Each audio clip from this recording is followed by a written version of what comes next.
Everyone, it's Ken here from Northern Viking Everyday. Today I've got a quick Mac tutorial for you. I'm going to be showing you how to show your file extensions on Mac for your files so you can quickly see what type of file they are. Maybe they're an MP4, an MP3, a JPEG, or a PDF. You can quickly distinguish. So no fluff, just the stuff. Let's dive right into this tutorial.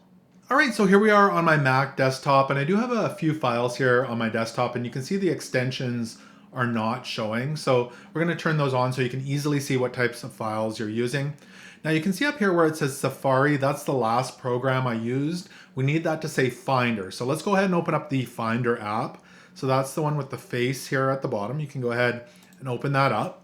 And I do have some files in here as well under Documents that are also not showing the extensions. So some MP4s, MP3s, PDF, etc. Now that we have that open, you can see it says Finder here in the top left-hand corner. So we're going to go ahead and left click on that. And if you hover down, you'll see an option that says Settings. You can click on that. Now, once your Finder settings are open, we've got General, we've got Tags, Sidebar. We're looking for the Advanced option over here.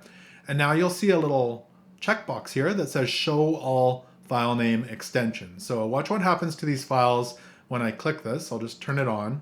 And you can see they all had the extension added. So this one here is a PDF, this one's an MP3, this is a PNG, this one's an MP4, so a video, a JPEG, etc. And the same thing happened to the files here on my desktop. Those are PNG screenshots. So once that's turned on, your files will have the extensions, so it's easy to distinguish. So I hope this tutorial helped you out. If it did, make sure to give it a thumbs up and hit that subscribe button. Thank you so much for watching, and until next time, take care.